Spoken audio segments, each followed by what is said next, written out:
জ্ঞানী বিকাশগণ সকলের প্রতি আমি আজ সালাত এবং শুভেচ্ছা জানাই। আজ আমি আপনাদের সামনে দাঁড়া ইমান হয়েছি রাসূল সাল্লাল্লাহু আলাইহি ওয়াসাল্লামের আদর্শ এবং তা থেকে শিক্ষা নিয়ে আলোকপাত করবার জন্য। নবী সম্পর্কে স্যার নিউটনকে জিজ্ঞাসা করা হয়েছিল যে এই সারা তামাম পৃথিবীর বুকে মহামানব আপনি কাকে নির্বাচন করতে চান? তখন তিনি মাইকের সামনে এসে বলেছিলেন হযরত মুহাম্মদ সাল্লাল্লাহু আলাইহি ওয়াসাল্লাম in the perfect and leader. তার আদেশের কাছে সারা পৃথিবীর মানুষ মাথা নত করতে বাধ্য। শুধু আমরা বলেছিলেন লিডার নয়, as a father, as a leader, as a teacher, he is the Superman of the world. তিনি বিদায় হিসেবে লিডার, শিক্ষক হিসেবে দ্বিতীয়, লিডার হিসেবে সর্বসেরা। তিনি পুরো আদর্শ দ্বারা সারা পৃথিবী বিশ্বকে জয় করেছিলেন।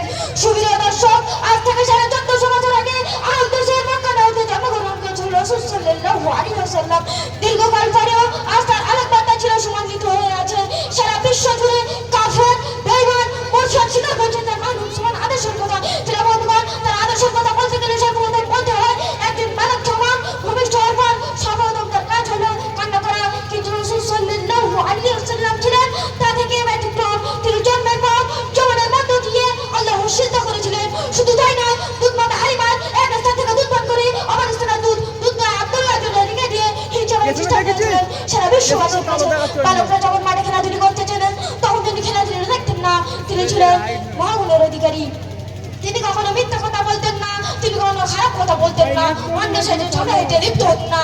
তিনি ছিলেন আদর্শবান এবং মহাগুণের অধিকারী। তাই আল্লাহ সুবহানাহু ওয়া তাআলা তার আদর্শকে প্রশংসা করে বলেছিলেন লাকাদ লাকুম ফি রাসূলিল্লাহি উসওয়াতুন হাসানাহ।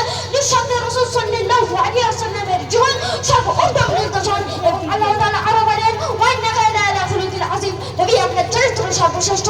তার কারণ হলো সাদা ছিল তার পেশা, আমরা দাঁড়ি ছিল তার পেশা, সত্যবাদী ছিল তার সঙ্গী, পূর্ণতা ছিল তার কামনা, হাসানা ছিল তার প্রিয়, গরিবের ছিলেন দাদা, এতিম ছিলেন পিতা, পদমাত্রা ছিল তার নম্র ভদ্রতা, ভরমুক্তমনা। প্রিয় বন্ধুগণ, আমাদের প্রিয় নবী হযরত মুহাম্মদ সাল্লাল্লাহু আলাইহি ওয়াসাল্লাম হাদিসের মধ্যে দিয়ে বলেন লা ইউমিনু আহাদুকুম হাত্তা আকুনা আহাব্বা ইলাইহি মিন ওয়ালিদিহি ওয়া আলাদিহি ওয়ান নাস আজমাইন।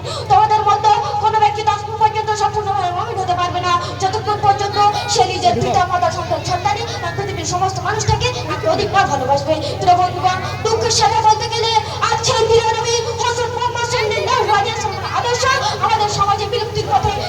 ছেলেটার কথা গানের অবস্থা কন্যাগুলির চরমান্বিত করে তোলে। ছোটবেলায় কলেমা শিক্ষা দূরের কথা, আলিফ বা বরং হাট্টি মাটির ডিম এবং তখন কবিতা শিখে ইসলামী শিক্ষার ভরাই নাই। প্রিয় বন্ধুগণ, আপনাদের কাছে শুধু একটাই আবেদন, আব্দুল মাতিন সাহেবের এই সুন্দর প্রতিষ্ঠান এবং হাদিয়া ন্যাশনাল এডুকেশন কাউন্সিল সন্তানকে শিক্ষা নেওয়ার ব্যবস্থা করে তুলে আমাদের প্রিয় নবী হযরত মুহাম্মদ সাল্লাল্লাহু আলাইহি ওয়াসাল্লামের আদর্শ আদর্শ করে তুলুন। এবার আমি আর বক্তব্য তৈরি করছি। ওয়াখিরি দাওয়ানা আলহামদুলিল্লাহি রাব্বিল আলামিন।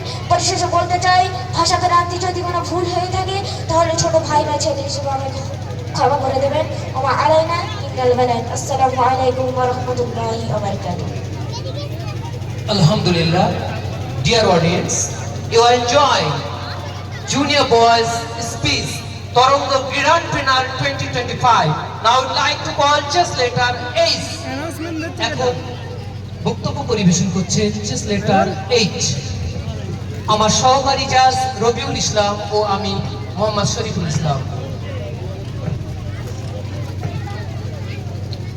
السلام عليكم ورحمة الله وبركاته. الحمد لله رب العالمين، الصلاة والسلام على رسوله الكريم، أما بعد. فأعوذ بالله من الشيطان الرجيم، بسم الله الرحمن الرحيم.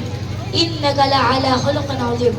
وقال النبي صلى الله عليه وسلم بعثت لأتمم مكارم الأخلاق. হাদিয়া ন্যাশনাল এডুকেশনাল কাউন্সিল কর্তৃক আয়োজিত আজকের এই বর্ণাঢ্য মজলিসের সম্মানীয় সভাপতি, ন্যায় সত্যের কলম হাতে বিরক্ত বিচারক মণ্ডলী ও আমার সামনে বসে থাকা দেশ ও জাতির ভবিষ্যৎ প্রিয় ছাত্রছাত্রী বন্ধুরা, সকলকে জানাই আমার আন্তরিক শুভেচ্ছা অভিনন্দন। প্রিয় উপস্থিতি,